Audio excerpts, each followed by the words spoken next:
Innal hamdalillah nahmaduhu wa nasta'inuhu wa nastaghfiruh wa na'udzu billahi min syururi anfusina wa min sayyiati a'malina.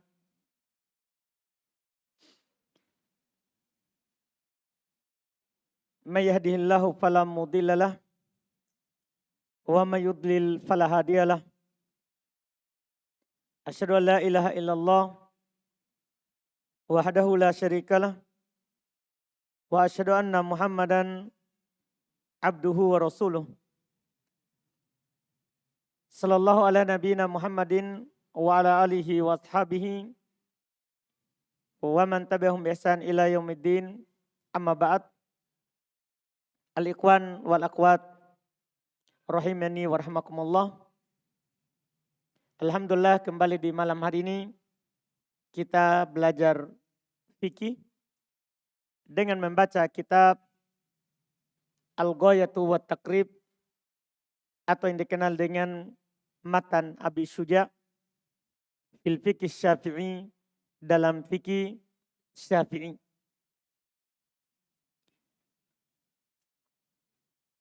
Alhamdulillah kita belajar kitab ini. Kita sudah masuk dalam pertemuan ke-22 di malam hari ini, alhamdulillah di majelis ke-22. Dan masih dalam pembahasan Kitabus Shalah. Di pertemuan yang lalu kita sudah selesai dari pembahasan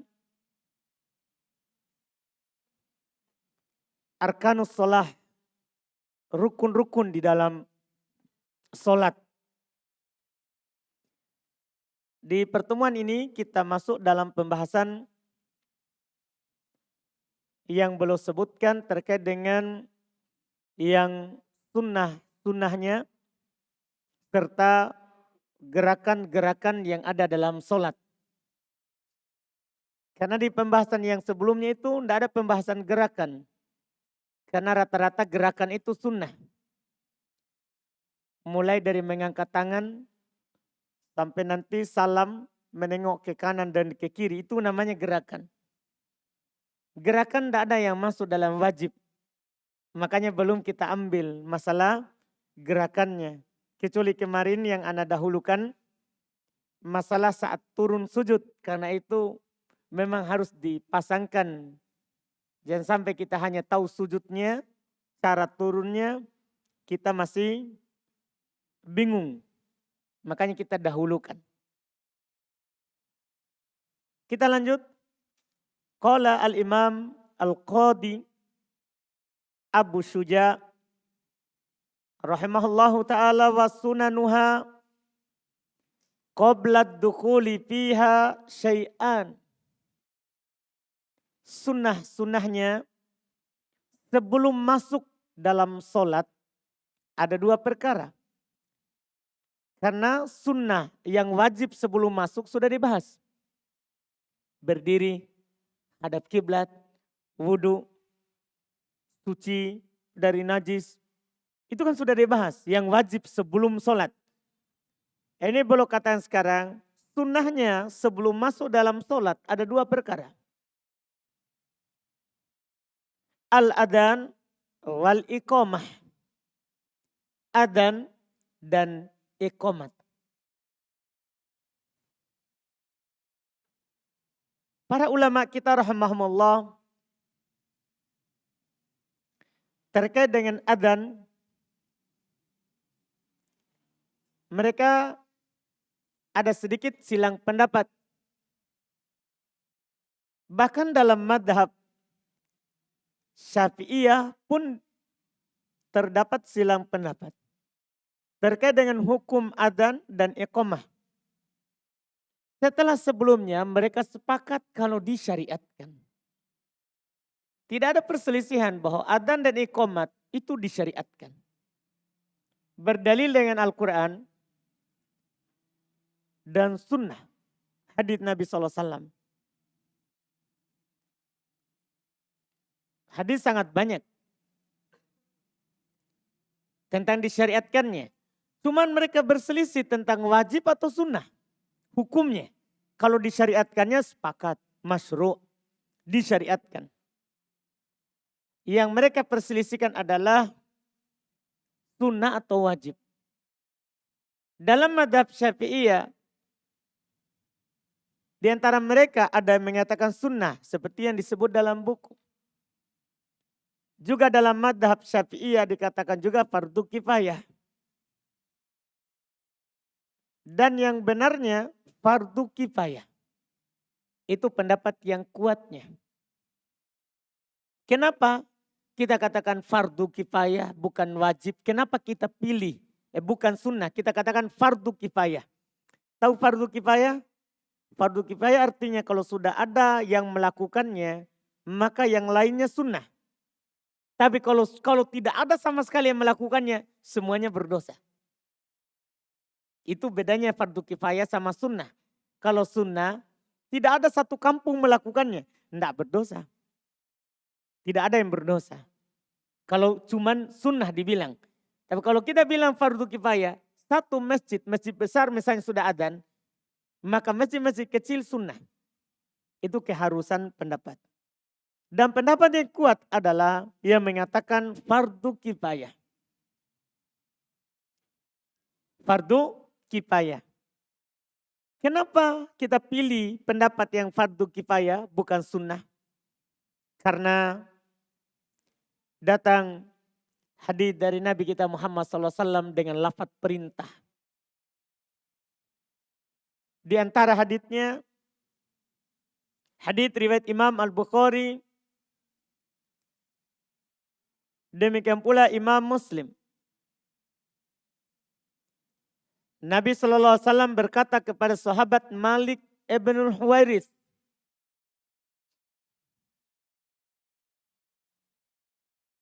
"Idza hadaratis salatu falyu'adzin lakum ahadukum." Apabila solat telah hadir, masuk waktunya, maka hendaklah salah seorang dari kalian adzan, perintah. Ini namanya lamul amr. Lam yang bermakna perintah. Falyu'adzin ahadukum. Hendaklah salah seorang dari kalian adzan. Ini juga menunjukkan wajib kifayahnya. Artinya kalau sudah ada seorang yang adzan, yang lain gugur kewajibannya. Yang lain gugur kewajibannya. Ini hadits yang pertama. Ada juga hadits kedua. Sama riwayat Imam Al-Bukhari dan Imam Muslim. Nabi SAW katakan, fa'addina thumma ukima. Hendaklah dia adzan dan qomat. Ada penggandengan ikomatnya. Ini saya tambah lafaz ini, riwayat ini. Karena ada tambah perintah apa? Qomat. Kalau tadi kan adzan saja. Kalau dalam lafaz ini fa'addina, hendaklah keduanya adzan, hendaklah mereka adzan, wa ukima dan iqamat. Dan iqamat. Dengan lafaz ini maka kita pilih yang mengatakan apa? Wajib. Tapi wajibnya adalah fardu kifayah. Sudah ada yang melakukannya, gugur dosa dari yang lain. Ini terkait dengan adzan. Dan perlu kita ketahui fardu kifayahnya di sini adalah pada sholat 5 waktu. Tidak disyariatkan adzan, tidak disyariatkan adzan pada selain sholat 5 waktu walaupun disyariatkan berjamaah. Seperti sholat Id disyariatkan berjamaah. Tidak dianjurkan untuk adzan. Sholat kusuf, gerhana, disyariatkan berjamaah tapi tidak disunahkan untuk adzan. Sholat istisqa, sholat minta hujan, disyariatkan berjamaah tapi tidak disunahkan adzan. Iya. Demikian pula sholat-sholat yang lain yang disunahkan berjamaah tapi tidak disunahkan adzan. Seperti diantaranya akan datang bersama kita sebulan lagi atau sudah kurang dari sebulan, sholat tarawih. Sunnah berjamaah tapi tidak sunnah adzan. Tidak sunnah adzan. Jadi ini adzan hukumnya disyariatkan hanya sholat 5 waktu. Hanya sholat 5 waktu. Dan ini bisa dikatakan disepakati oleh para ulama akan disyariatkannya. Kenapa kita katakan hanya sholat 5 waktu? Tidak pada sholat-sholat berjamaah yang lain selain 5 waktu? Jawabannya karena Nabi SAW dan para sahabat tidak melakukan adzan selain sholat 5 waktu. Tidak ada penukilan dari Nabi SAW. Demikian pula para sahabat bahwasannya mereka adzan selain sholat 5 waktu. Tidak ada. Ini yang menunjukkan apa yang kita katakan tadi itu. Ketika mereka tidak lakukan, maka sunnah kita tidak lakukan. Dan ketika mereka lakukan pada sholat 5 waktu, disitulah yang disyariatkan untuk kita lakukan. Karena al-aslu fil ibadati at-tawakkuf. Asal dalam beribadah itu kita berdiri di atas dalil. Atau kifiyah. Harus ada tuntunannya. Kapan ada, kita bilang ada. Kapan tidak ada, kita bilang tidak ada. Itu dalam ibadah. Beda nanti di bagian kedua kitab. Kan fikih itu ada 2. Secara global, secara umum. Ada fikih ibadah, ada fikih muamalah. Kalau fikih ibadah harus ada dalil baru kita bilang ada. Dan dalilnya harus sahih.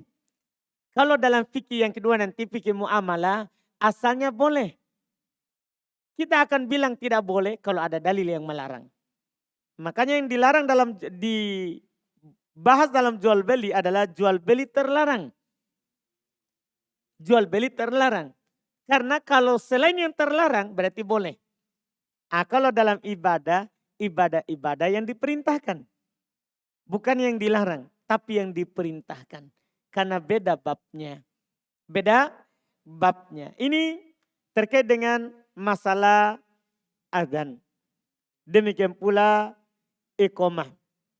Dan adzan ini disunahkan walaupun orang sholat sendiri. Walaupun hukumnya tidak wajib lagi. Kan wajib tadi, wajib fardu kifayah bagi satu kampung. Iya. Dia sunnah disyariatkan walaupun orang sholat sendiri. Apa dalilnya? Ini pembahasan terakhir untuk adzan. Dalilnya adalah hadits yang diriwayatkan oleh Imam Al-Bukhari dari sahabat Abu Sa'id Al-Khudri radhiyallahu taala an. Nabi SAW berkata kepadanya, karena Abu Sa'id Al-Khudri ini radhiyallahu taala an beliau suka mengembala, suka menyendiri dengan ternaknya pergi ke gunung-gunung, ke lembah-lembah, beliau mengembala. Makanya Nabi pernah berkata kepadanya, inni araka tuhibbul badiya wal ghanam. Saya melihat kamu suka pedalaman dan suka kambing. Maksudnya suka mengembala kambing. Iya. Fa idza kunta fi badiyatik aw ghanamik fa adanta lis-shalah farfa sautak bin nida. Apabila kamu pergi mengembala di lembah dengan kambingmu, maka adzanlah untuk sholat. Farfa sautak bin nida. Angkat suaramu. Jadi walaupun antum sendiri, sunnahnya suara tetap diangkat. Kecuali perempuannya. Karena perempuan ada hukum khusus untuk adzan. Jangan sampai kalau diangkat terfitnah para lelaki yang lewat atau tetangga dengan suaranya. Ini laki-laki. Walaupun antum sendiri, adzan, angkat suaramu. Kenapa? Apa faedahnya? Nabi sebutkan. Orang adzan kalau bisa suaranya paling maksimalnya dia angkat. Iya. Kenapa? Nabi SAW sebutkan alasannya. Fa'innahu la yasma'u mada sautil mu'adzini jinnun wala insun wala syai'un. Illa syahidalahu yaumal qiyamah, keutamaan muadzin. Masya Allah. Mungkin kalau semua orang tahu ini akan melakukan undian supaya dia yang adzan. Supaya dia yang adzan. Sungguh kata Nabi SAW. Tidaklah hamparan atau bentangan suaramu itu didengar oleh jin atau manusia atau sesuatu apapun itu. Didengar oleh batu, pohon. Semua mendengarnya. Illa syahidalahu yaumal qiyamah. Kecuali akan bersaksi untuknya nanti di hari kiamat. Bukan hanya manusia, itu fungsinya adzan. Ada orang mungkin bilang, kenapa kita jaharkan? Kan kamu sendiri yang mau sholat. Bukan. Bukan kita keraskan adzan karena kita mau panggil orang. Bukan. Kita butuh pahala. Kita butuh semua yang ada yang mendengar itu bersaksi untuk kita di hari kiamat. Karena bumi ini nanti akan mengabarkan apa yang dilakukan di atasnya. Yauma idin tuhadditsu akhbaraha. Pada hari itu nanti hari kiamat, bumi akan mengabarkan beritanya. Dia akan kabarkan, hari ini si fulan menginjak saya untuk ke sana. Kalau ibadah akan disebutkan ibadah. Kalau maksiat akan disebutkan maksiat. Naudzubillah. Ini adzan. Semua yang mendengar itu akan bersaksi nanti di hari kiamat. Termasuk bumi. Keutamaannya. Masya Allah. Iya. Ini yang disebutkan oleh Nabi SAW bahwa sunnahnya dalam adzan kita mengangkat suara. Kita mengangkat suara. Oleh karena itu, di zaman Nabi SAW ketika awal pensyariatan adzan, yang bermimpi melihat adzan itu kan dan dibenarkan oleh Nabi adalah sahabat Abdullah ibn Zaid. Tapi Nabi SAW suruh ajarkan kepada Bilal. Ajarkan kepada Bilal. Kenapa bukan Abdullah ibn Zaid? Dia yang memimpikan adzan. Iya. Nabi kasih tahu alasannya. Li'annahu anda sautan. Karena dia lebih tinggi suaranya. Lebih tinggi suaranya. Karena Bilal orang Afrika. Sana orang suaranya, kan suara itu biasanya tergantung daerah. Orang gunung sama orang laut, pinggir laut itu suaranya keras-keras. Karena mereka bersaing dengan ombak. Gunung bersaing jauh-jauh tempat tinggalnya. Karena berkebun. Iya, belum lagi butuh dia suara keras untuk mengusir hewan yang masuk di kebunnya. Beda orang kota. Halus-halus. Iya, suaranya. Kan Nabi memilih Bilal. Dan belum kasih tahu alasannya. Lebih keras suaranya. Lebih keras suaranya. Ini sunnahnya dalam adzan. Sunnahnya di dalam adzan. Kemudian beliau berkata wa ba'da dukhuli fiha syai'an. Dan setelah masuk dalam solat. Itu disunnahkan dua perkara. Ini berupa bacaannya ya. Adapun gerakannya akan disendirikan. Setelah ini nanti. Gerakannya. Setelah masuk padanya ada dua perkara. At-tasyahudul awwalu. tasyahud awal. Beliau di sini masukkan dalam masalah sunnah. Dan tasyahud awal memang pada hakikatnya berselisih pendapat para ulama kita tentang hukumnya. Di antara ulama rahimahumullah seperti penulis, demikian pula madhab Syafi'iyah, mereka berpendapat tasyahud awal sunnah. Tasyahud awal sunnah. Dalil mereka yang menunjukkan sunnahnya adalah hadits riwayat Imam Al-Bukhari dan Imam Muslim dari Abdullah ibn Buhainah. Beliau berkata, anna Rasulullah sallallahu alaihi wasallam qama fi sholatid dhuhri. Ini langsung pembahasannya, langsung di titik poinnya. Wa alaihi julus. Adalah Nabi sallallahu alaihi wasallam langsung berdiri di sholat duhur. Padahal harusnya beliau duduk. Yaitu di tasyahud awal ketika sudah 2 rakaat. Nabi langsung berdiri, tidak duduk. Falamma atamma sholatahu sajadatain. Tatkala sudah selesai sholat, sempurnakan 4 rakaat, beliau sujud 2 kali sujud. Ini yang beliau nukil riwayat pendek, karena memang beliau langsung mau sebutkan dalil sunnahnya. Kata mereka, Nabi SAW tidak duduk. Ini menunjukkan apa? Kan sesuatu yang bisa ditinggalkan, itu yang apa? Yang sunnah. Itu yang sunnah. Karena kalau wajib, Nabi tidak akan tinggalkan. Ini Nabi langsung berdiri. Jadi beliau sholat duhur 2 rakaat, langsung berdiri di rakaat ketiga. Tidak duduk. Sisi pendalilan mereka, kalau wajib Nabi akan duduk. Itu pendalilannya.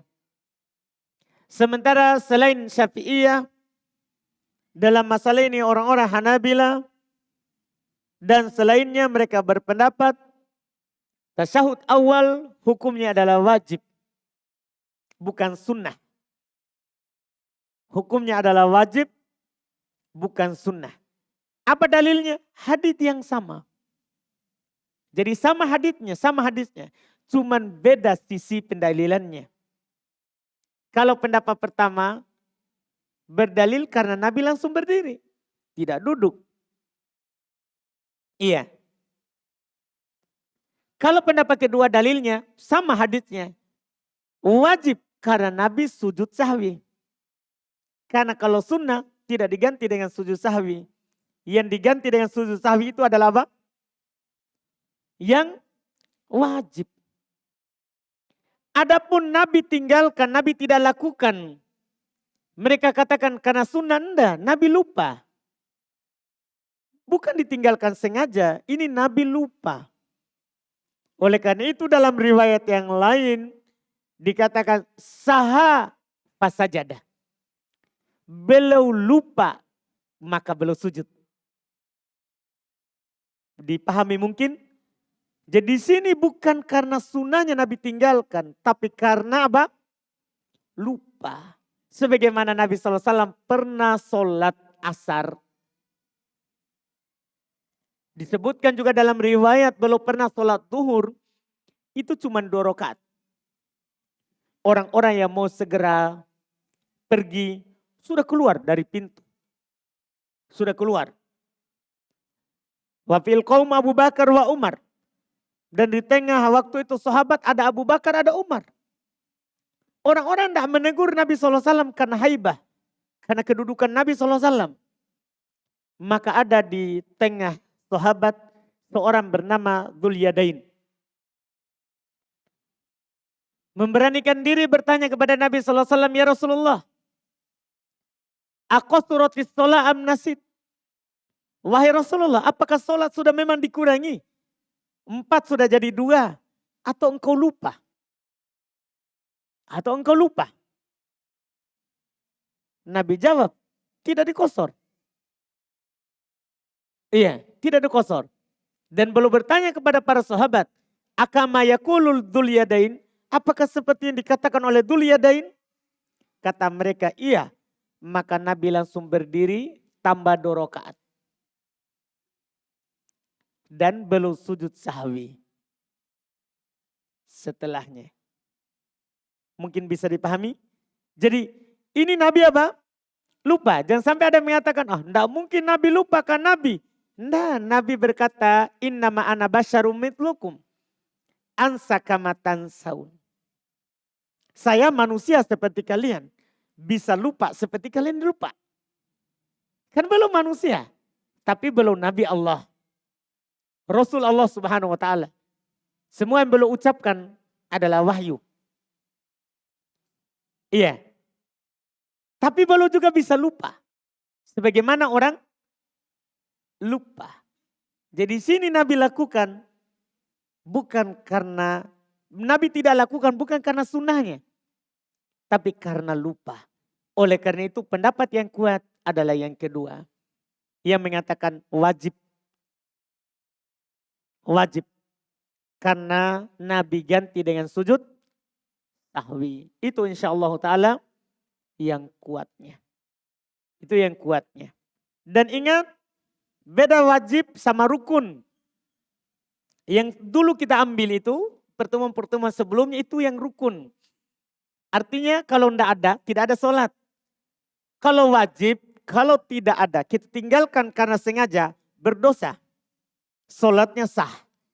Kalau lupa tidak berdosa, sunnah ganti dengan sujud sahwi. Sunnah ganti dengan sujud sahwi. Dan kalau kita lihat tadi keadaan Nabi SAW, ketika beliau lupa itu tasyahud awal, beliau sujud 2 kali sebelum salam. Dan ketika beliau sholat hanya 2 rakaat dan beliau sudah duduk bersandar, ya sudah ada tambahan-tambahan gerakan yang lain. Kemudian beliau dikasih tahu, beliau tambah 2 rakaat dan sujud setelah salam. Ini menunjukkan sujud itu 2 bentuknya. Kalau kita kurangi sunnah sebelum salam. Kalau kita tambah sunnah setelah salam. Sunnah setelah salam. Ini terkait dengan sujudnya dan nanti akan ada pembahasan sujud sahwi insyaAllah ta'ala. Iya. Ini hukum tasyahud awal. Hukum tasyahud awal. Bagi sholat yang punya 2 tasyahud.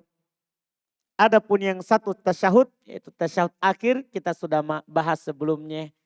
Itu adalah termasuk rukun dari pembahasan sebelumnya.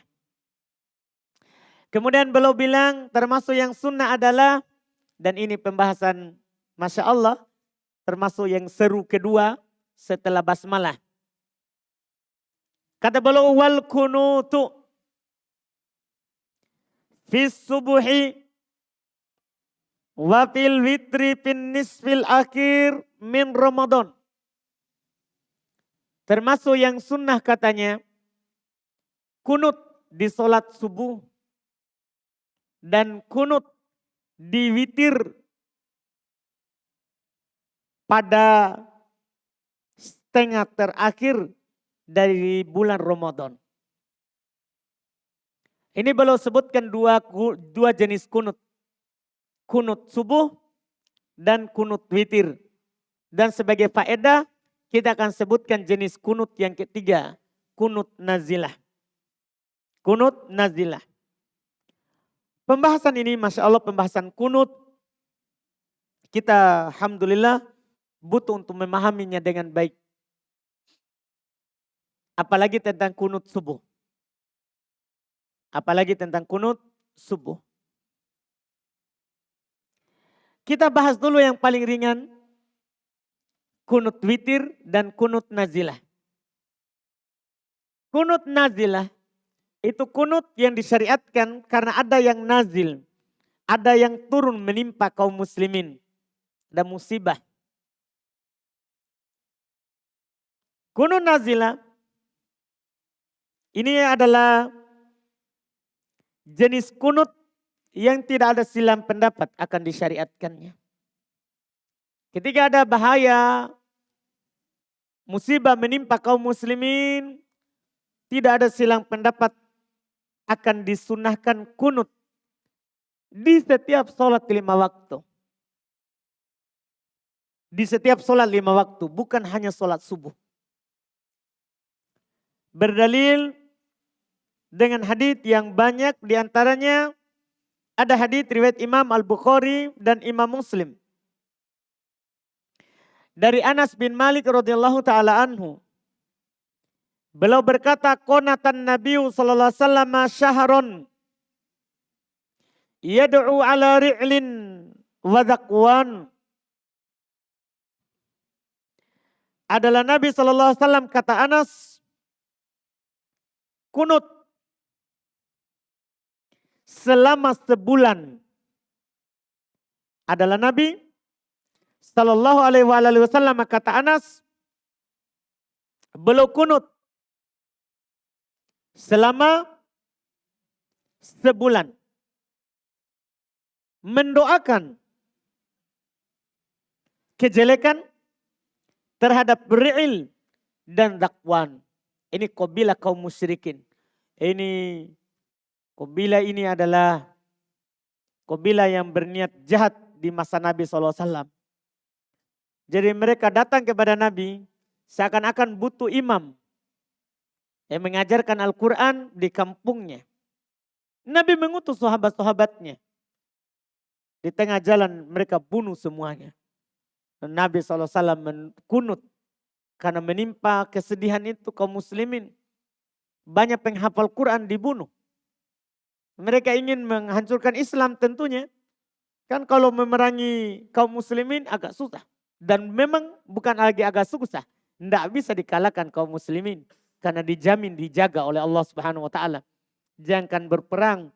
Mereka sudah diberikan rasa takut sebulan sebelumnya. Jauh masa safar. Mereka sudah takut. Iya. Jadi mereka datang meminta seperti itu, di jalan dia bunuh. Nabi kunut sebulan mendoakan mereka. Ini dalil pertama akan disyariatkannya kunut nazilah. Dalil kedua, riwayat juga Imam Al-Bukhari dari sahabat Abdullah bin Umar radhiyallahu ta'ala. Beliau berkata, sami'tu Rasulullah sallallahu alaihi wasallam idza rafa'a ra'sahu minar ruku' fi raq'atil akhirah. Saya mendengar Rasulullah sallallahu alaihi wasallam apabila beliau mengangkat kepalanya dari ruku' di rakaat terakhir. Bangkit dari ruku', rakaat terakhir. Sami Allahu liman hamidah. Minal fajar, dari solat fajar. Ingat ini kunut nazilah. Dari solat subuh, di rakaat kedua. Yaqul Allahumma al'an fulanan. Ya Allah, laknatlah si fulan. Wa fulanan. Dan si fulan serta si fulan. Ba'dama yaqulu sami Allahu liman hamidah. Setelah beliau berkata sami Allahu liman hamidah. Beliau mendoakan, bukan doa kunut.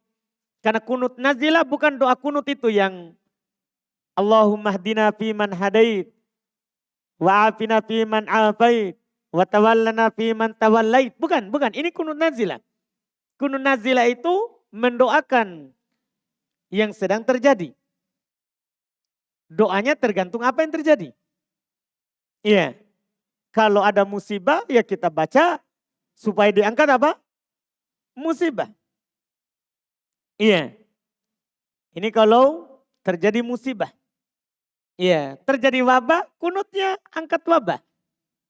Allahumma rfa'annal wabah wal bala.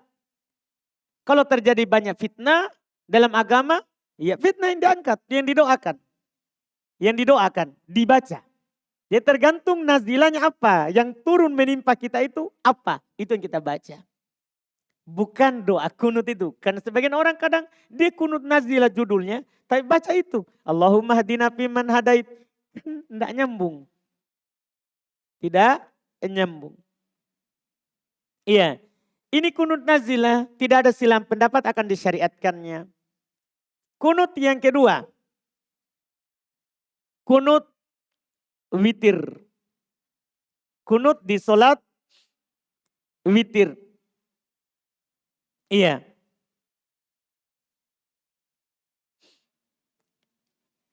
Kunut di sholat witir, para ulama berselisih pendapat terkait dengan hukumnya. Terkait dengan hukumnya. Iya. Ada yang mengatakan wajib, ada yang mengatakan tidak disyariatkan, ada yang mengatakan disunahkan, ada yang mengatakan ya, ada yang mengatakan disunahkan tapi khusus Ramadan, seperti di buku ini. Disunahkan khusus Ramadan, selain Ramadan tidak. Ada juga yang mengatakan kunut pada witir disunahkan secara umum, kapanpun antum witir, walaupun di selain Ramadan. Ini pendapat-pendapat di dalam masalah apa? Kunut witir. Di dalam kunut witir. Iya. Dan yang nampak kunut itu disyariatkan di witir secara umum. Tidak terbatas pada Ramadan. Disunahkan di sholat witir secara umum. Ya, walaupun ya bukan bulan Ramadan. Walaupun bukan di bulan Ramadan. Iya. Apa dalilnya? Karena mereka mengatakan sunnah walaupun di bukan bulan Ramadan. Ada hadis riwayat Imam Abu Daud, demikian pula Imam At-Tirmidzi, serta disahihkan oleh Syekh Albani rahimallahu taala. Disahihkan oleh Syekh Al-Albani rahimahullahu taala. Dari sahabat Al-Hasan ibn Ali. Dari sahabat Al-Hasan ibn Ali radhiyallahu ta'ala, beliau mengajarkan kepada, Nabi mengajarkan kepada cucunya ini tentang doa kunut dengan bacaan Allahumma hdini fi man hadait. Ini diajarkan di kunut witir. Di kunut witir, bukan di kunut subuh. Iya, di kunut witir. Dengan bacaan Allahumma hdini fi man hadait. Ini Allahumma hdini kalau kita seorang. Kalau kita menjadi imam, misalnya di bulan Ramadan, jangan ihdini tapi ihdina. Allahumma hdina, karena kami. Iya. Allahumma hdini fi man hadait, wa afini fi man afait, wa tawallani fi man tawallait, wa barik li fi ma atait, wa kini syarru ma qadait, innaka taqdi wa la yuqda alaik. Ya. Wa innahu la yadillu man walait wa la yu'izzu man adait, tabarakta wa rabbana wa ta'alait, falakal hamdu ala ma qadait, astaghfiruka wa atubu ilaik. Ini yang dibaca. Dan di sini syahidnya tidak ada dikoit dengan doa kunut Ramadan. Sehingga kita berdalil dengannya, berarti disunahkan dalam sholat apa? Witir secara umum. Karena tidak ada dibilang kalau Ramadan lakukan. Tidak ada pengkhususannya. Ini terkait dengan kunut witir. Walaupun ada juga di sana ulama yang berpendapat tidak disyariatkan. Ya seperti yang terkenal di sisi orang-orang Malikiyah. Pengikut Imam Malik. Cuman Imam Malik sendiri beliau kunut. Dinukil dari beliau 10 hari terakhir di bulan Ramadan. Cuman pengikutnya mereka bilang tidak disyariatkan. Cuma pendapat yang benarnya kunut witir disyariatkan. Disyariatkan, disunnahkan. Sekarang kita masuk di kunut yang paling heboh pembahasannya. Kunut subuh. Iya, kunut subuh. Iya, ini yang dinanti-nanti dalam pembahasan fikih. Sama dengan pembahasan basmalah. Iya. Kunut subuh. Kita seperti biasa, kita akan bahas meluas di sini, maksudnya siapa yang berpendapat, apa dalilnya. Supaya kita paham, jangan sampai kita sembarang menyalahkan tanpa kita tahu dasarnya. Tanpa kita tahu dasarnya. Kunut di sholat subuh, ini terdapat silang pendapat di kalangan ulama fikih. Antum bisa melihat di buku Syafi'iyah. Dimasukkan oleh Al-Qadhi Abu Syuja sebagai perkara yang sunnah. Sebagai perkara yang sunnah. Dan ini adalah pendapat Imam Syafi'i serta para pengikutnya. Kunut di sholat subuh sunnah. Dan hati-hati mereka bilang sunnah. Sebagian orang kalau kita tidak kunut seakan-akan mau roboh dunia ini. Dia tidak paham orang yang berpendapat Imam Syafi'i dan pengikutnya sunnah. Artinya kalau tidak dilakukan tak ada masalah. Salahnya di masyarakat, di awam. Dia jadikan seperti apa? Wajib. Ini masalah. Makanya kita berterus terang di sini. Dalam madhab Syafi'iyah, Imam Syafi'i dan para pengikutnya, mereka berpendapat kunut subuh sunnah. Hal yang sunnah. Artinya kalau tidak dilakukan tidak membatalkan sholat. Tidak berdosa. Cuman menurut mereka tidak dapat pahala sunnah. Ini yang perlu dipahami baik-baik hukum menurut ini. Pendapat. Tinggal berikutnya, apa dalilnya kenapa bisa sunnah? Ini yang paling pokok. Karena kita tahu dalilnya itu adalah pembahasan yang sangat bagus. Karena ketika kita tahu pendapat, hanya sekedar pendapat, itu kadang membuat kita ta'assub, buta, fanatik buta, tanpa tahu alasan. Akhirnya kita hanya membela Imam Syafi'i. Membela pengikut Syafi'i. Kita tidak bela hadits jadinya. Seharusnya kan yang wajib dibela adalah hadits. Adalah hadits. Dalil mereka adalah hadits yang diriwayatkan oleh Imam Ahmad rahimahullah. Ya.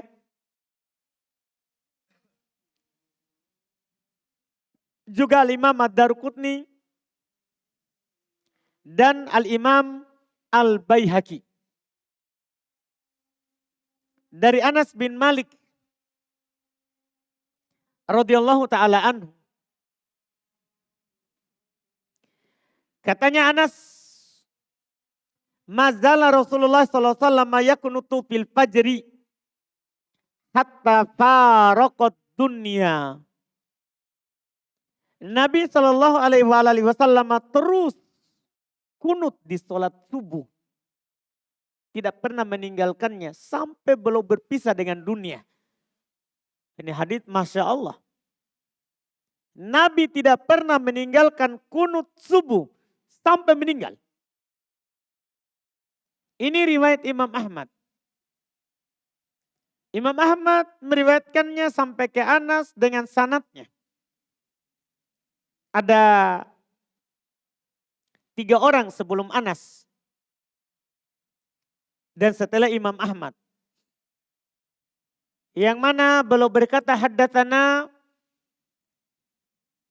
Abdul Razzaq. Wa haddatsana wa qala haddatsana Abu Ja'far yakni Ar-Razi. An Anas Anir Rabi' ibn Anas. An Anas bin Malik. Kata Imam Ahmad telah menceritakan kepada kami Abdul Razzaq. Itu Abdul Razzaq Sun'ani rahimahullah. Dan Abdul Razzaq berkata telah menceritakan kepada kami Abu Ja'far. Imam Ahmad bilang yakni Abu Ja'far Ar-Razi. Abu Ja'far Ar-Razi bilang dari Ar-Rabi' ibn Anas. Ar-Rabi' bin Anas bilang dari Anas bin Malik. Anas bin Malik katakan Nabi SAW selalu kunut sampai meninggal. Itu sanad periwayatannya. Hadits ini dengan sanad yang disebutkan. Iya. Kalau kita tidak periksa sanadnya. Kalau kita tidak periksa sanadnya. Hadits ini disebutkan oleh Al-Imam Al-Hafidh Ibn Hajar di dalam kitab Bulughul Maram Ulama Syafi'iyah. Belum bawakan hadits ini, hadits Anas. Yang ini riwayat Imam Ahmad dan belum bawakan hadits Anas riwayat Imam Muslim. Kita jangan dulu berbicara sanadnya. Belum dibawakan ada riwayat ini Imam Ahmad. Terus ada riwayat Imam Muslim. Riwayat Imam Muslim sama dari sahabat yang sama, Anas bin Malik. Beliau ucapkan Nabi SAW tidak pernah kunut illa li nazilah. Kecuali kalau ada nazilah. Jadi riwayat Imam Ahmad, Nabi selalu kunut sampai meninggal. Dari Anas. Riwayat Imam Muslim, Nabi tidak pernah kunut kecuali ada nazilah. Ini sudah bertentangan antara riwayat Muslim dan riwayat apa? Anas. Ketika bertentangan dalam ilmu hadis dikatakan ini hadis syad, ganjil. Karena riwayat menyelisih yang lebih kuat. Makanya Imam Al-Hafidh Ibn Hajar bilang, Ghairu mahfudz, itu tidak terjaga. Hadis yang menyatakan Nabi selalu kunut sampai meninggal. Setelah itu kita lihat sanadnya. Tadi Ana sudah sebutkan riwayat Imam Ahmad dari Abdul Razzaq. Abdul Razzaq rahimahullah menukil dari Abu Ja'far. Dan Imam Ahmad bilang Abu Ja'far Ar-Razi. Abu Ja'far Ar-Razi menukil dari Ar-Rabi' bin Anas. Ar-Rabi' bin Anas menukil dari Anas bin Malik. Ini Abu Ja'far Ar-Razi. Ya. Namanya Isa ibn Mahan. Kata ulama hadits, kan kalau kita tidak bisa kita bilang rawi dhaif. Kita menukil dari yang selevel dengannya. Ulama hadits juga. Kalau kita kan apa kau? Ya apalagi tidak ada prof doktormu. Kan agak susah kalau begitu. Tapi ini Pak lebih tinggi dari prof doktor. Ya. Ada ulama hadits yang bernama Ibnul Madini, Ali Ibnul Madini. Beliau berkomentar terkait dengan Abu Ja'far Ar-Razi, beliau bilang kana yahtalid. Ini rawi campur hafalannya. Jadi Anas bin Malik menukil penukilannya ada dua. Tiba-tiba ada dari Abu Ja'far Ar-Razi yang campur hafalannya bilang Nabi tidak pernah tidak kunut. Iya. Dan berkata Yahya rahimahullah kana yukhti. Ini rawi yaitu Abu Ja'far Ar-Razi sering salah. Jangan sampai itu kesalahannya juga. Imam Ahmad, kan Imam Ahmad yang meriwayatkannya. Sekarang kita lihat apa komentarnya Imam Ahmad. Iya. Kata Imam Ahmad, laisa bil qawi fil hadis. Tidak kuat dalam hadis. Imam Ahmad. Abu Ja'far, Abu Zur'ah ulama hadits juga berkata, kana yahimu kathiron, sering salah. Ibnu Hibban rahimahullah ta'ala beliau berkata, kana yang faridu bil manakir anil masyahir. Sering bersendiri dari hadis dengan hadis-hadis yang mungkar. Hadis-hadis palsu. Bahaya. Ini kita cek sanadnya. Dibandingkan dengan hadis riwayat Imam Muslim. Jelas rawi-rawinya terpercaya dan kuat. Iya. Ini hadis yang dipakai berdalil oleh pendapat yang mengatakan apa? Sunnah. Dan ini Nabi tidak pernah tinggalkan. Masa hanya Anas yang menukil? Kan banyak sahabat yang semangat menukil apa? Hadis. Ini menunjukkan ada sesuatu. Ada sesuatu. Ini dalil yang dipakai oleh yang mengatakan apa? Sunnah, dan itulah kedudukannya.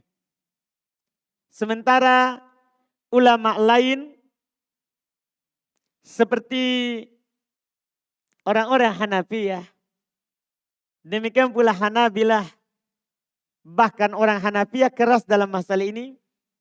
Tapi ingat, ini bukan Wahabi, ini Hanafiyah. Belum terbit Wahabi. Karena sebagian orang bilang itu Wahabi. Nah salah. Ini kita nukil jauh. Ini tabi'in, atba'ut tabi'in Hanafiyah. Imam Abu Hanifah. Bahkan mereka memandang itu adalah perkara baru dalam agama. Tidak ada tuntunannya. Mereka berdalil dengan hadis. Ini hadis yang tadi Anas sampaikan. Hadis Anas bin Malik. Hadis Anas bin Malik, sahabat yang sama. Iya. Dalam riwayat Imam Muslim. Beliau katakan anna Rasulullah sallallahu alaihi wasallam qanata syahron yad'u ala ahya'in min ahya'il Arab thumma tarokah. Perhatikan lafadznya. Adalah ini riwayat Muslim. Sepakat kaum muslimin untuk menerima Sahih Muslim dan akan kesohihannya. Katanya Rasulullah sallallahu alaihi wasallam kunut 1 bulan. Mendoakan kaum dari kaum Arab, musyrikin, summa tarokah. Kemudian Nabi meninggalkannya cuma sebulan. Dan Nabi meninggalkannya. Sementara tadi di mana dibilang? Sampai meninggal. Ini cuma sebulan kemudian Nabi tinggalkan. Riwayat Muslim, tadi riwayat Imam Ahmad dan sudah kita tahu sanadnya. Lebih keras daripada hal itu dan ini periwayatan sengaja anak nukil supaya kita pahami bersama yang mengatakan bid'ah itu bukan Wahabi. Bukan, sudah dari sahabat. Supaya jangan salah paham. Kan kadang sebagian orang bahwa itu jangan itu. Wahabi itu isu belakangan yang orang munculkan. Itu masalah membid'ahkan kunut dari dulu dari sahabat. Apa riwayatnya? Ada hadis riwayat Imam Ahmad juga. Dan Imam At-Tirmidzi serta Imam An-Nasai dan Ibnu Majah. Itu imam 5 kecuali Abu Daud. Dan disahihkan oleh Syekh Albani rahimahullah. Kalau hadis tadi Abu Ja'far Razi didoibkan juga oleh Syekh Albani.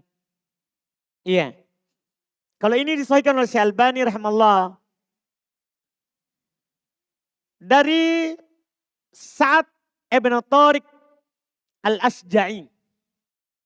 Ini seorang tabi'in. Anaknya sahabat.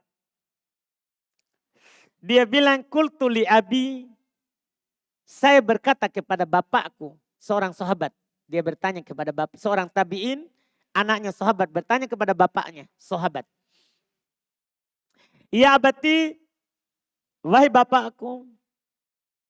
Innaka qad shallaita khalfa Rasulillah. Sungguh kamu telah sholat di belakang Nabi. Kan sahabat. Dia telah sholat di belakang Nabi. Wa Abi Bakar. Dan kamu telah sholat di belakangnya Abu Bakar. Wa Umar. Kamu juga telah sholat di belakangnya Umar. Wa Utsman. Kamu telah sholat di belakangnya Utsman. Wa Ali. ibn Abi Thalib ahuna bil Kufah nahwan min khamsin sana.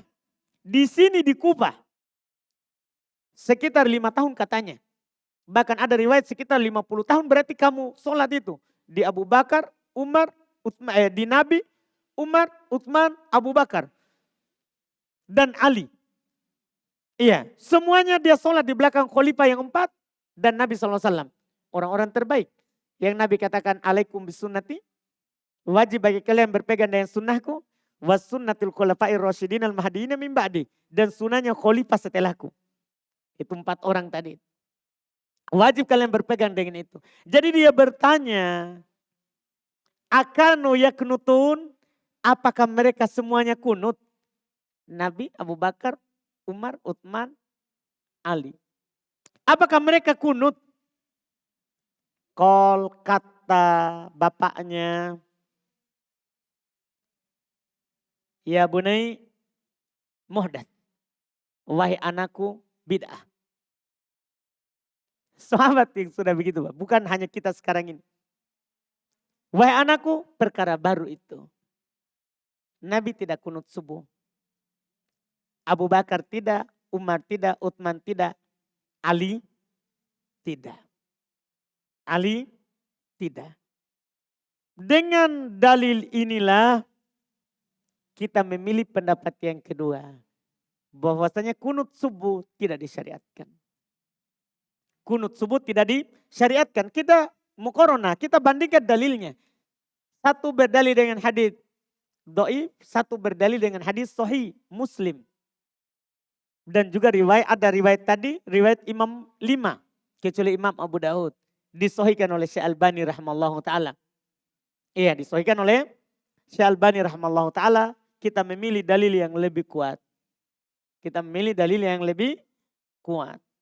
Ini wallahu alam terkait dengan masalah kunut, dengannya kita tutup pembahasan di malam hari ini dan kita adzan dulu baru lanjut dengan tanya jawab. Alhamdulillah.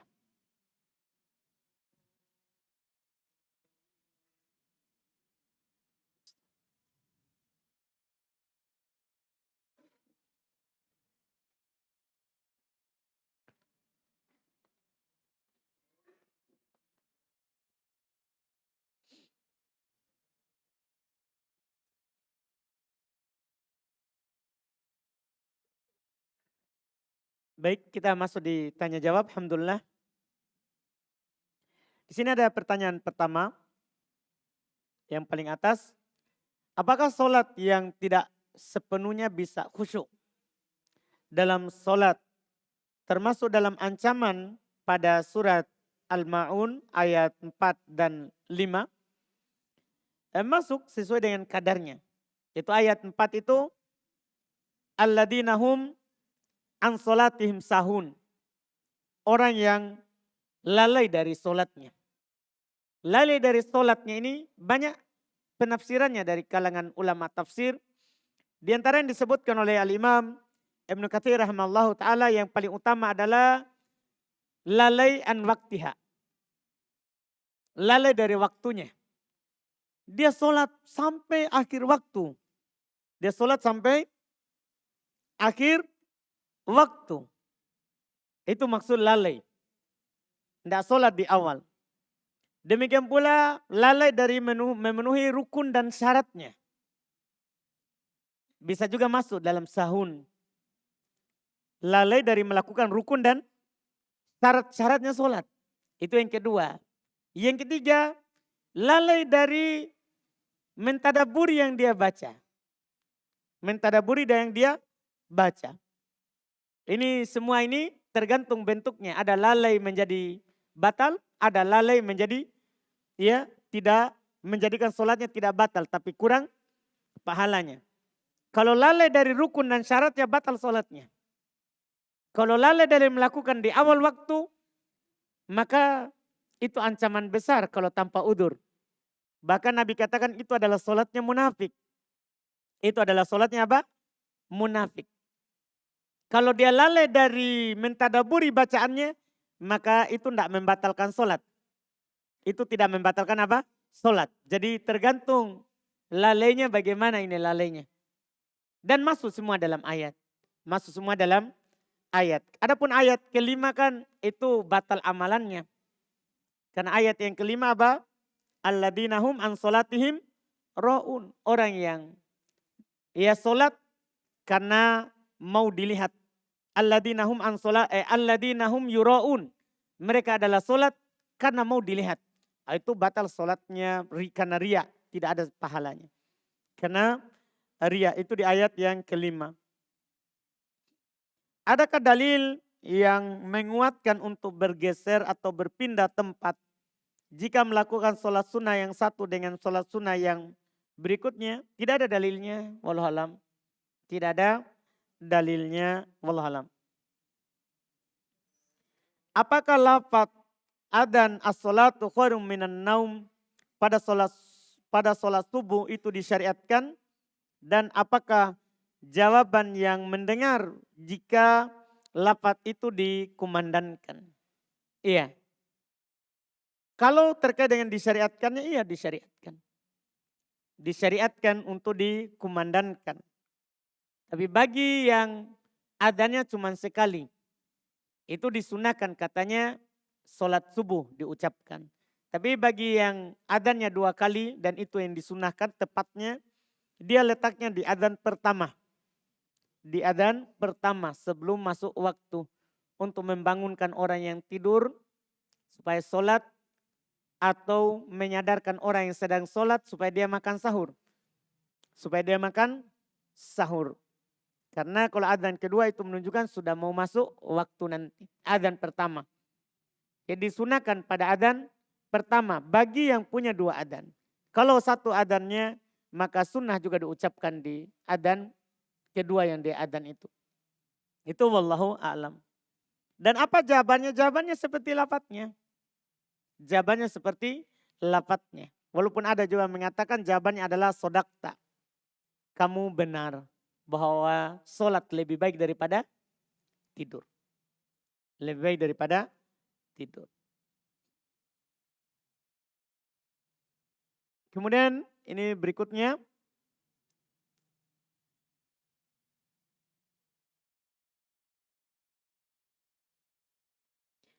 Apakah seorang akhwat tidak perlu untuk ikut kelas tahsin guna memperbaiki bacaannya? Karena dia tidak wajib menjadi imam. Iya, tidak wajib menjadi imam. Tapi apakah tidak wajib sholat?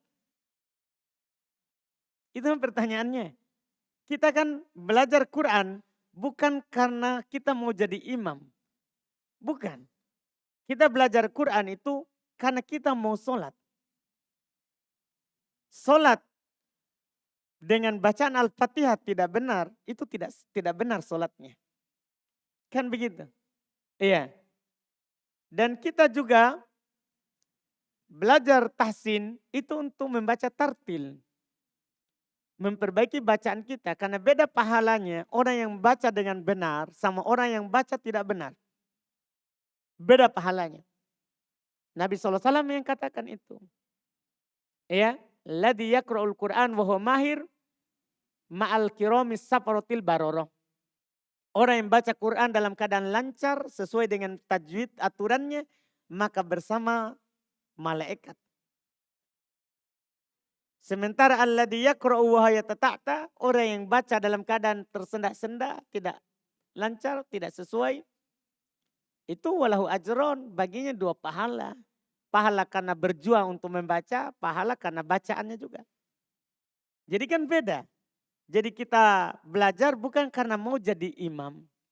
Kita belajar bukan karena mau jadi imam. Tapi kita belajar untuk memenuhi haknya kalamullah. Karena yang kita baca itu sifat Allah.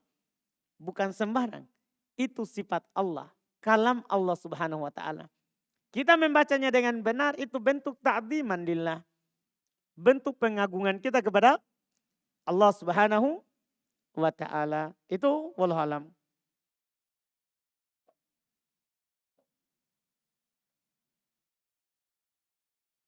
Apakah sah sholat kita ketika sholat di masjid tapi dalam lingkaran pagar masjid itu terdapat kuburan di dalamnya?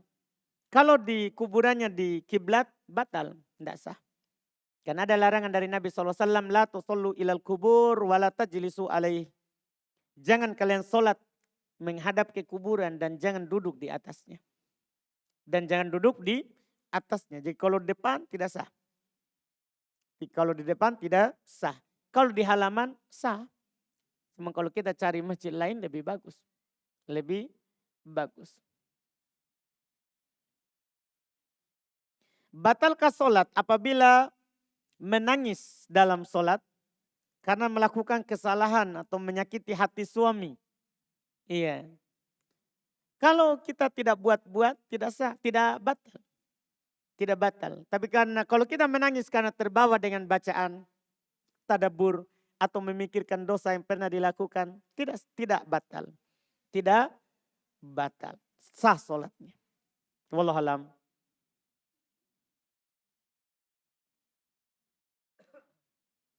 Para malaikat akan bersolawat kepada seseorang selama ia berada di tempat sholatnya. Apakah keutamaan ini juga didapatkan bagi seorang sholat di rumah?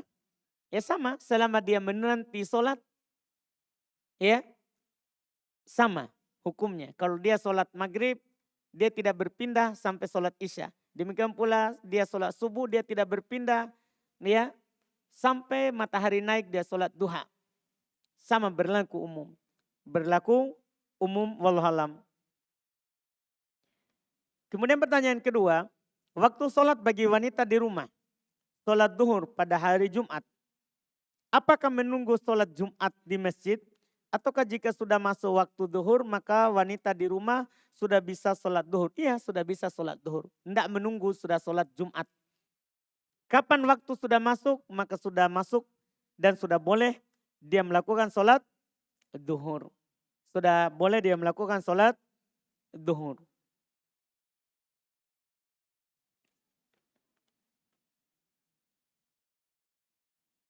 Kemudian pertanyaan berikutnya, pada saat sujud sahwi, bacaan apa yang dibaca?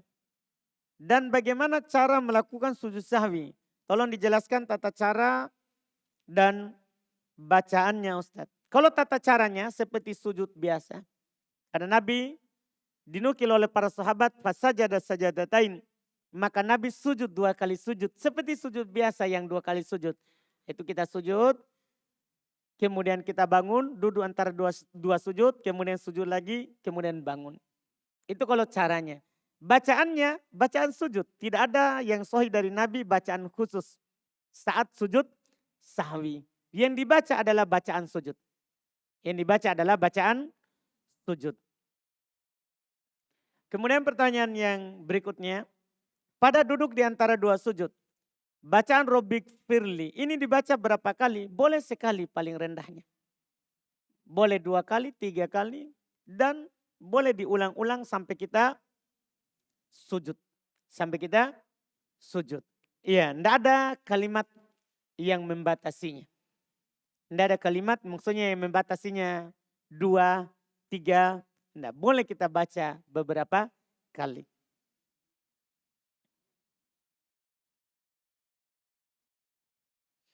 Bagaimana penggunaan kata ikhwah yang dikhususkan untuk teman pengajian? Padahal sesuai dalil innamal mu'minuna ikhwah.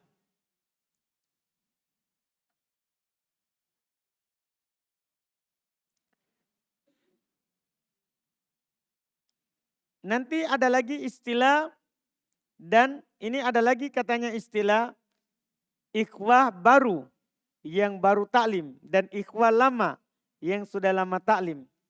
Bagaimana itu Ustaz? Iya. Itu pertama kita katakan la musyahata fil istilah. Tidak perlu kita protes kalau istilah. Itu hal biasa. Itu kan hanya istilah yang dipakai. Untuk hanya istilah yang dipakai. Bukan berarti dia keluarkan dari ayat. Oh innamal mu'minuna ikhwah ini yang taklim.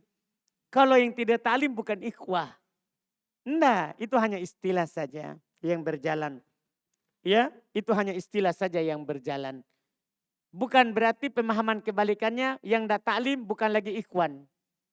Maksudnya orang yang beriman yang tidak taklim bukan lagi saudara kita. Kita kalau lewat di jalan kita sempitkan jalanannya. Artinya itu sudah orang kafir, bukan? Bukan. Itu hanya istilah yang berjalan di ikhwah. Atau yang berjalan di akhwat. Kadang kan mereka bertanya, sebelum saya jadi akhwat, memangnya sebelumnya apa? Ikhwan? Iya. Bukan, itu sama dengan ikhwan juga kadang bertanya, sebelum saya jadi ikhwah, sebelumnya apa? Akhwat. Nah, cuman kita pahami itu hanya istilah. Maksudnya apa? Sebelum saya kajian, sebelum saya belajar. Sebelum saya belajar. Cuman itu sudah berjalan di lisan. Dan tidak ada pemahaman kebalikannya. Kalau yang tidak belajar bukan ikhwan dah. Tetap innamal mu'minuna ikhwah.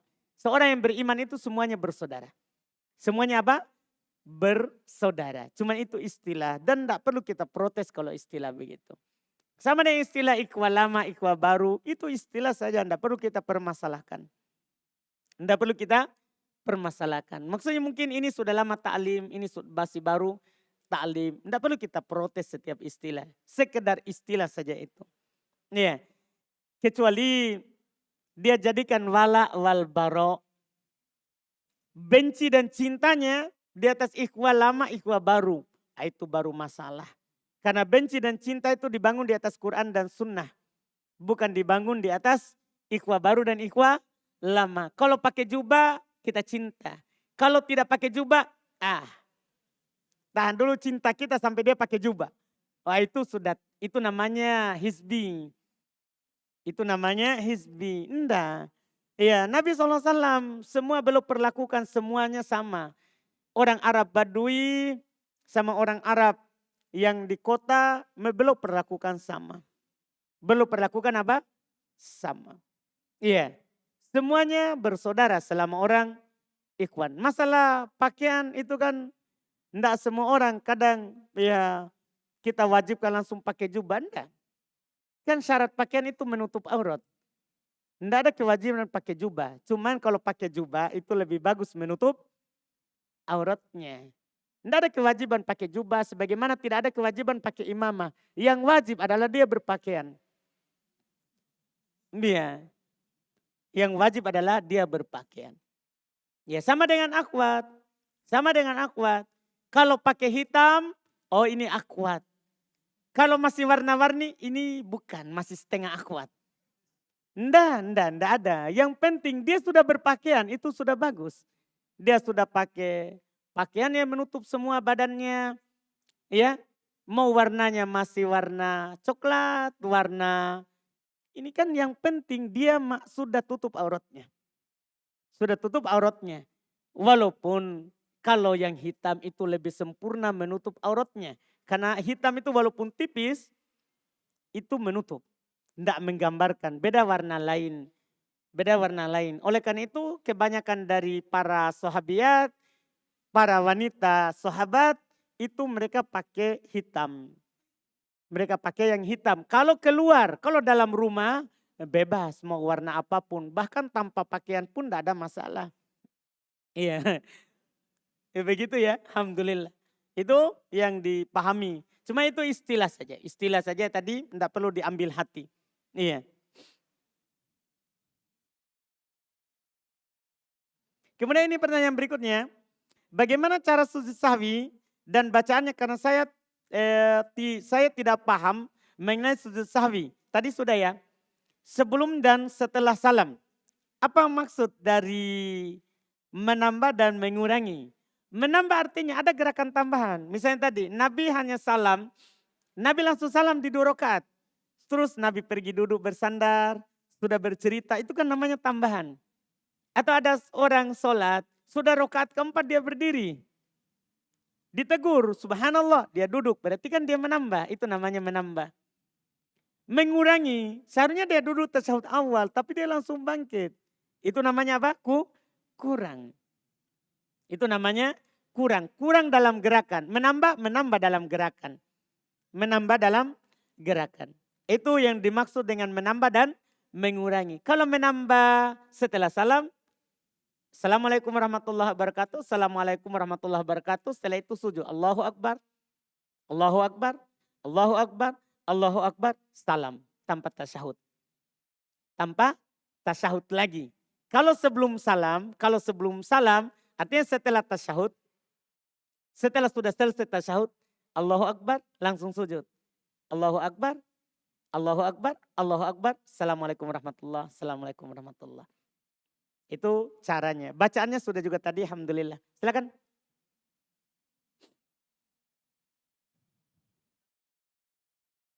Iya. Silakan. Sebelum ini sedikit. Iya, enggak apa-apa.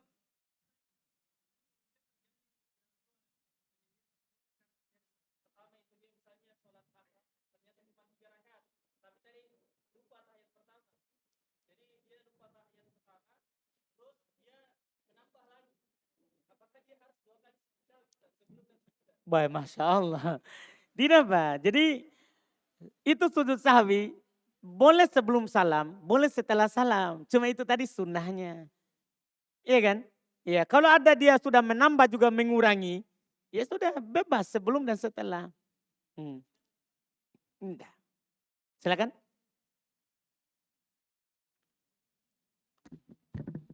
Bismillah. Sebelumnya ketika ada pernyataan atau pertanyaan saya keliru, mohon diluruskan Ustaz. Siap. Ya. Kita memaklumi bersama hadis yang berbunyi, sholatlah kalian sebagaimana engkau melihat saya sholat. Apakah hadis ini bermakna mencakup gerakan, bacaan, dan pakaian yang digunakan oleh Nabi ketika kita mau mengikuti hadis tersebut? Terima kasih. Baik, alhamdulillah. Ini hadis yang belum sebutkan tadi, itu hadis riwayat Imam Muslim dari Malik ibn al-Huwairith radhiyallahu taala anhu. Nabi SAW bersabda, "Shollu kama ra'aitumuni usolli." Salatlah kalian seperti kalian melihat saya salat. Ini mencakup bacaan dan perbuatan dalam salat. Kita salat seperti Nabi SAW salat. Bukan pakaian, karena pakaian itu di luar salat, itu namanya syarat salat. Ini maksud tadi itu yang dalam solat saja. Mulai dari takbiratul ihram sampai apa? Salam. Itu yang dimaksud. Bukan pakaian. Karena pakaian berbeda-beda kemampuan orang. Dalam pakaian Allah Subhanahu wa taala cuma katakan, "Khudu zinatakum inda kulli masjid." Ambil pakaian terbaik kalian ketika setiap kali mau solat. Terbaik masing-masing orang beda-beda. Beda-beda. Kalau terbaiknya. Bahkan ada sahabat, dia cuma punya satu sarung, itu terus yang dia lakukan. Nabi SAW pernah sholat dengan pakaian yang ada maninya, melengket. Dan Aisyah mengkerik. Kalau kita ikuti itu Pak, berarti kita harus punya mani dulu melengket, baru dikerikkan istri tak? Itu kan berat Pak kalau begitu. Enggak, bukan. Maksudnya apa? Gerakan dan bacaannya. Harus sesuai dengan yang Nabi ajarkan. Harus sesuai dengan yang Nabi ajarkan. Itu yang dimaksud dengan ittiba. Karena syarat amalan itu ada dua. Ada ikhlas, kita sholat karena Allah. Dan ada ittiba, yaitu kita sholat seperti yang Nabi lakukan. Seperti yang Nabi lakukan. Itu Pak yang dimaksud. Wallahualam. Kemudian di sini ada pertanyaan lagi. Apakah ketika kita terlambat bangun untuk sholat subuh, masih tetap mendapatkan keutamaan sholat sunnah qobliyah sebelum sholat fardu subuh? Bagaimana yang harus dilakukan? Apakah langsung sholat fardu atau boleh sholat sunnah? Tergantung kita terlambatnya di mana. Kalau kita terlambat artinya belum terbit matahari, sudah dekat. Kita lakukan dulu, kita langsung lakukan sholat subuh karena nanti akan keluar waktu.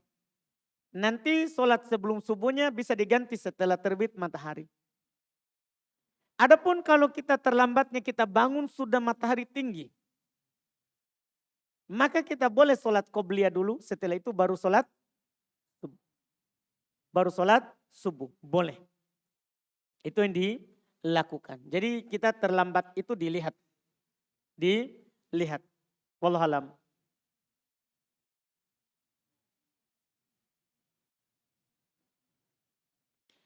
Apakah doa kunut nazilah bisa menggunakan bahasa Indonesia? Dan perlukah mengangkat tangan? Kalau bahasa Indonesia, wallahualam. Kalau dia bisa bahasa Arab, bahasa Arab.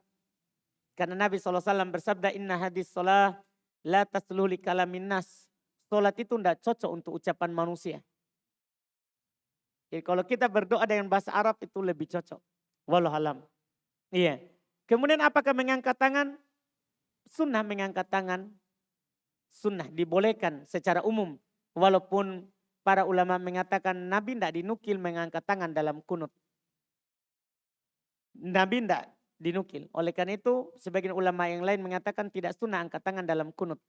Kita cuma berdoa saja. Cuman ada juga yang mengatakan sunnah berdalil dengan dalil umum.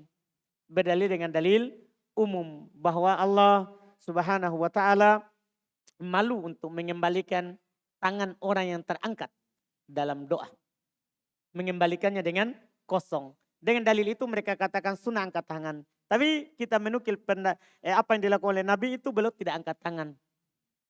Tidak angkat tangan dalam kunut. Dalam doa kunut. Cuman siapa yang mengangkat tangan tidak salah. Karena memang ada dalil umumnya. Karena memang ada dalil umumnya.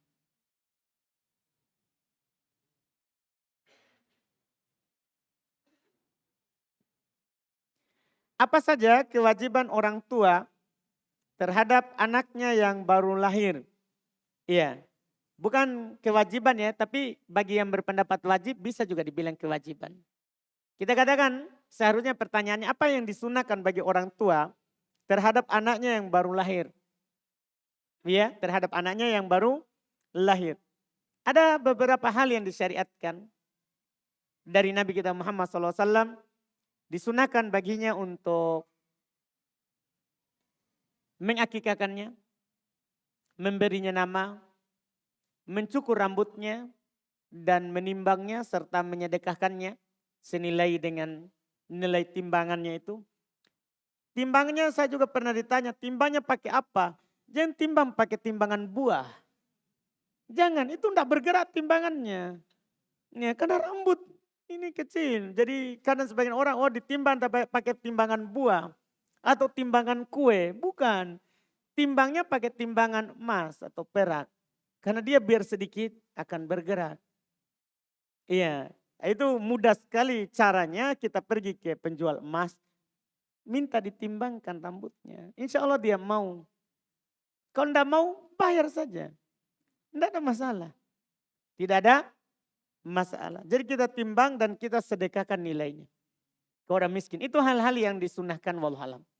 Itu hal-hal yang disunahkan wallahualam dalam hadits Nabi kita Muhammad SAW.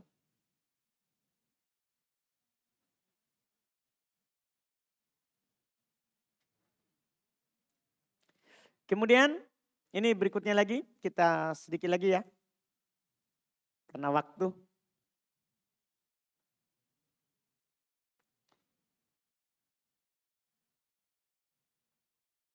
Bagaimana gerakan kunut witir? Gerakan kunut witir. Apa maksudnya itu? Gerakan kunut witir? Gerakan. Apa ya? Saya tidak tahu. Apa gerakan? Kalau bacaan ada. Iya kan? Bacaan kunut witir itu tadi. Allahumma hdina fiman hadait. Wa'afina fiman afait. Wa tawallayna fiman tawallait. Wa barik lana fima atoit. Wa qina syarra ma qadait. Innaka taqdi wa la yuqda alaik. Sampai habis yang disebutkan dalam hadits Al-Hasan ibn Ali radhiyallahu taala anhu. Apakah sholat berjamaah kedua disyariatkan juga adzan dan iqamah setelah dilaksanakan sholat berjamaah dalam sholat 5 waktu? Sunnah kita qomat. Kalau adzan di masjid yang itu, enggak. Karena sudah adzan di masjid itu.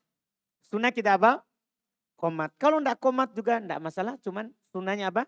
Iqamat. Apakah orang yang masbuk bisa dijadikan imam apabila kita terlambat sholat berjamaah? Lalu kita mendapati orang yang masbuk diperselisihkan.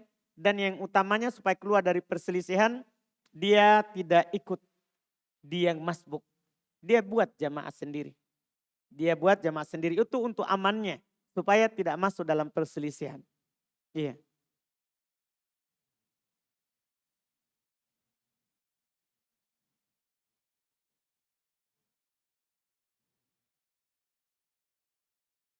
Apabila imam melakukan kesalahan dalam sholat, lantas imam tersebut melakukan sujud sahwi sebelum salam. Apakah makmum wajib atau perlu mengikutinya? Iya, kalau sebelum salam. Dia ikuti karena dia belum putus hubungannya dengan imam. Masih masuk dalam hadis inna maju'ilal imam liutamma bih. Imam itu dijadikan supaya diikuti. Termasuk dalam hal itu. Kecuali nanti sujudnya setelah salam. Bagi masbuk dia langsung bangkit. Bagi masbuk dia langsung bangkit. Karena sudah putus hubungannya dengan imam. Tapi bagi orang yang tidak masbuk, sunnah juga dia ikuti imamnya. Wallahualam.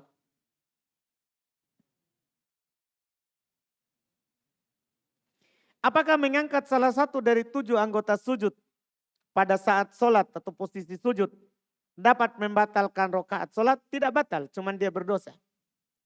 Di atas pendapat yang mengatakan wajib. Iya, dan itu memang yang benarnya. Iya. Ini pertanyaan terakhir, alhamdulillah kita baca.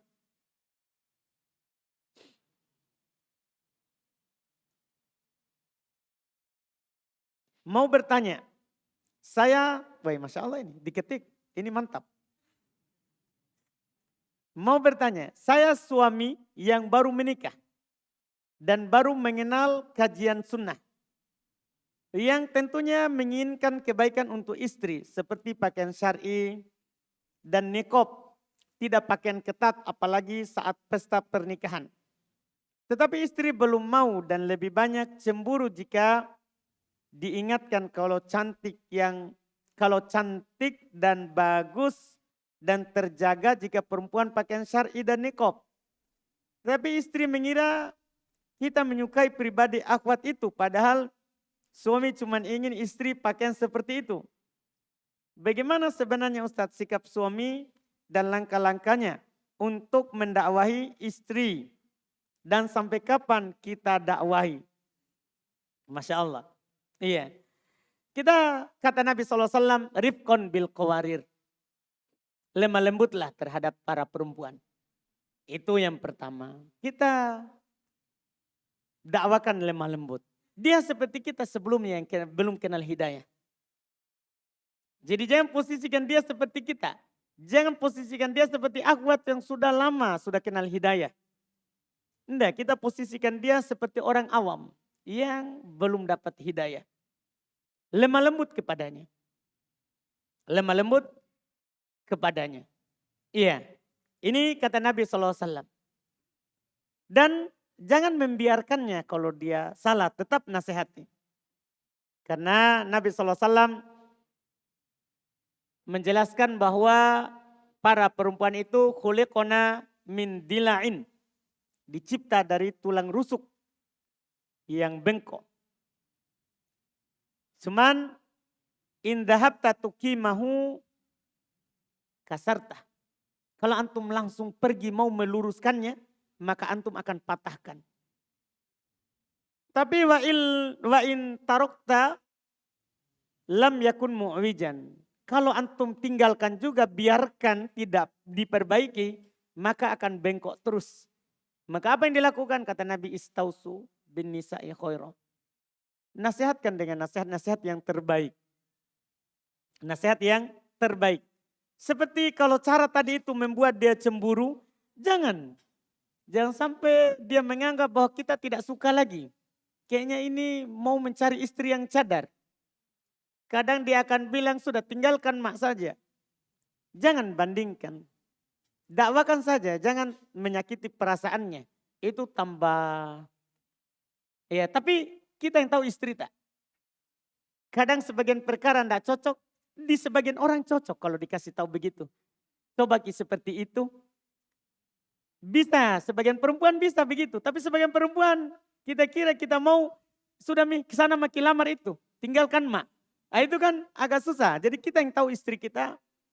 Kita yang tahu. Kan Nabi hanya mewasiatkan lemah lembutlah. Lemah lembutlah. Ya, jangan kasar. Dan lihat waktu yang tepat. Lihat waktu yang tepat. Selama dia masih sholat 5 waktu.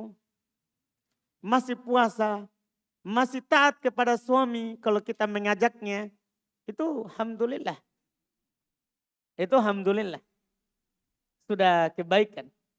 Sudah kebaikan. Masalah pakaian kan sebagian orang kadang ya masih belum sanggup seperti itu karena dia masih ingin dunianya seperti itu bebas. Padahal kalau dia berpakaian dengan pakaian syar'i kan lebih bebas lagi. Lebih bagus lagi. Cuman sebagian perempuan kadang tidak paham. Tidak paham hikmah dari pensyariatan berpakaian pakaian syar'i.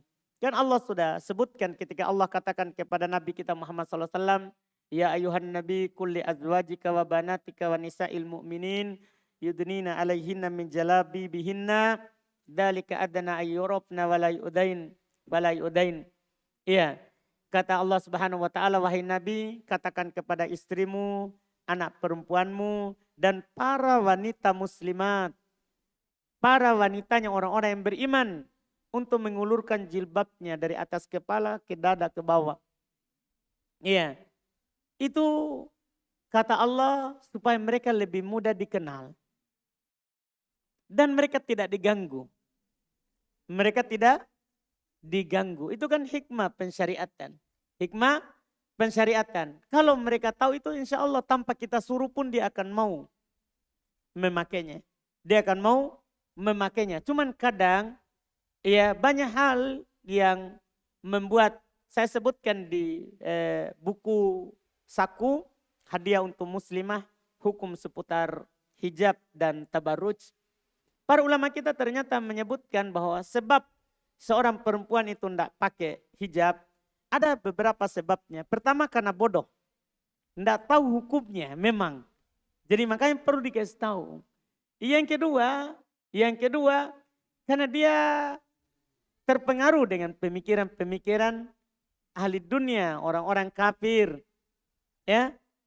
Juga kadang yang ketiga karena dia ya takjub dengan ilmu yang dia punya. Wah ini agama, ini jilbab lilit di leher ini ini pakaian muslimah ini asli. Iya, padahal itu membahayakannya karena ciri pakaian muslimah yang dikatakan penduduk neraka itu mereka adalah kasiyatun ariyat. Berpakaian tapi telanjang.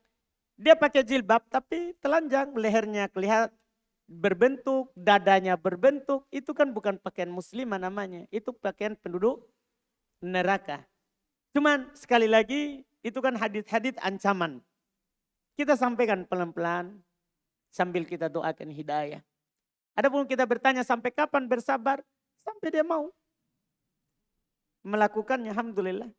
Bersabar dan jangan segera untuk menggantinya. Iya, karena kita bersabar di atas itu kemudian dia baik, dia berubah, Masya Allah. Itu pahalanya besar. Daripada kita langsung dapat yang sudah pakai cadar. Itu beda pahalanya. Kalau kita bentuk yang dari nol, yaitu lebih baik daripada onta merah. Harta terbaik. Kalau kita punya istri belum pakai pakaian syar'i, kita bisa menasehatinya sampai dia pakai, Masya Allah. Itu lebih besar pahalanya daripada yang dapat yang sudah ini. Cuman bukan berarti, oh enggak usah ya, kita cari awam saja baru nanti bentuk. Enggak juga, kita dianjurkan untuk memilih yang bagus. Kalau belum punya, tapi kalau sudah punya, perbaiki yang ada. Perbaiki yang ada dengan sabar, Itu wallahu a'lam. Kita cukupkan, alhamdulillah. Subhanakallahumma hamdik, asyhadu an la ilaha illa anta astaghfiruka wa atubu ilaik. Assalamualaikum warahmatullahi wabarakatuh.